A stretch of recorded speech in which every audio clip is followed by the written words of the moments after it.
Hi, thanks for tuning in. We'll jump straight into the briefing to stay within our 7-minute duration target. Last week's main catalyst for market performance was an interview with Fed's Chair Jerome Powell on Tuesday. Powell presented a clear hawkish case for interest rates and insisted that the strength of the jobs market supported further hikes. Let's hear some clips from Powell himself. And so we think that we're going to need to do further rate increases, as we said, and we think that we'll need to hold policy at a restrictive level for a period of time. The Fed will remain data dependent and will hike rates as needed. This is what he said. If the data were to continue to come in stronger than we expect, and we were to conclude that we needed to raise rates more than is priced into the markets or than we wrote down at our last group of forecasts in December, then we would certainly do that. We would certainly raise rates more. Powell stressed the tight conditions of the labor market to justify his hawkish outlook. This is how he explained it. Well, the labor market is strong because the economy is strong. And as I mentioned, it's a good thing that we've been able to see the beginnings of disinflation without seeing the labor market weaken. It's just that there's a lot of demand for workers. In fact, if you look at the supply of workers versus demand for workers, demand for U.S. workers is now more than 5 million greater than the available supply. And the available supply consists of people who are either working or actively looking for a job. So this was not the case before the pandemic. Other Fed policymakers, like Waller, Williams and Kashkari, also made their views public, describing the state of the economy, inflation pressures, and what the FOMC should do. They all signaled higher interest rates. Futures contracts now point to a peak rate of 5.15% in July, and to remain above 5% from May through November. Only a week ago, markets were pricing in lower peak rates, and even a cut in December. Unsurprisingly, global bonds fell as yields spiked, with the 2-year US and German bond yields adding 21 basis points on the week to 4.5%, and more than 2.7%. British gilts sold off even more, and the 10-year yield rose by 34 basis to 3.4%.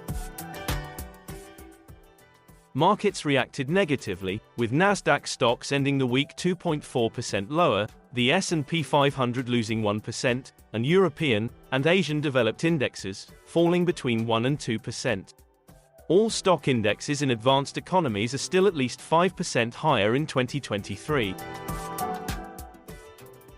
In U.S. stock markets, the best-performing sector was energy, up 5%, driven by a strong reversal for crude oil prices, which rallied 8% in the week, after Russia announced it will cut production from next month. The decision is in response to the EU's recent price cap on Russian oil exports. The worst sector was communications, down 6.6%, after Google's parent, Alphabet, plunged 10%. So, what happened? Last Monday, Alphabet introduced its artificial intelligence chatbot called Bard to integrate with Google's search engine. The online demo showed an example of the system and Reuters spotted an error in Bard's answer. Markets interpreted the event as an ill-prepared response to Microsoft's launch of ChatGPT on its Bing search engine. Alphabet lost more than $100 billion in market valuation to $1.2 trillion. Shares are still up more than 7% year-to-date, but are underperforming other technology mega-caps. Staying on in single stocks, another notable mover in U.S. markets was Coinbase Global, the cryptocurrency exchange. Shares declined 23.5% to $57.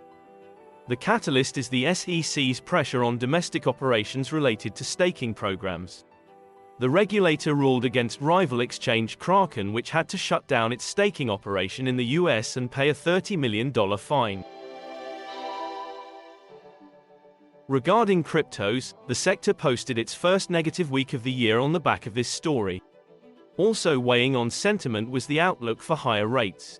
Bitcoin fell 8% last week but now recovered to just under 22,000. The beneficiaries of the SEC's ruling are decentralized exchanges, which saw strong gains.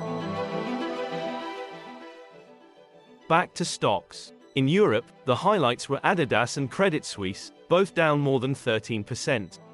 The Swiss bank posted an $8 billion loss in 2022 and offered a poor outlook for this year. Adidas releases earnings next month but issued the fourth profit warning in 7 months. This time, it said that the partnership breakup with rapper Kanye West could cost €700 million in unsold inventory. A quick mention of the two central banks that held policy meetings during the week.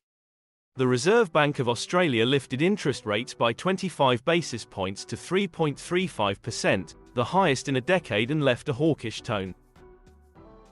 Sweden's Riksbank also hiked rates by 50 basis to 3% and expects to hike again this year. Corporate deal-making saw a significant pickup in activity with several M&A announcements in the mining, healthcare, real estate, and banking sectors. Some examples are gold miner Newmont buying Newcrest of Australia for $17 billion. CVS Health is bidding $9.5 billion for Oak Street Health. The leading self-storage company Public Storage, making a hostile $11 billion approach for rival Life Storage. In Europe, the Rothschild family launched a tender to delist its bank from the Paris exchange, valuing it at €3.5 billion.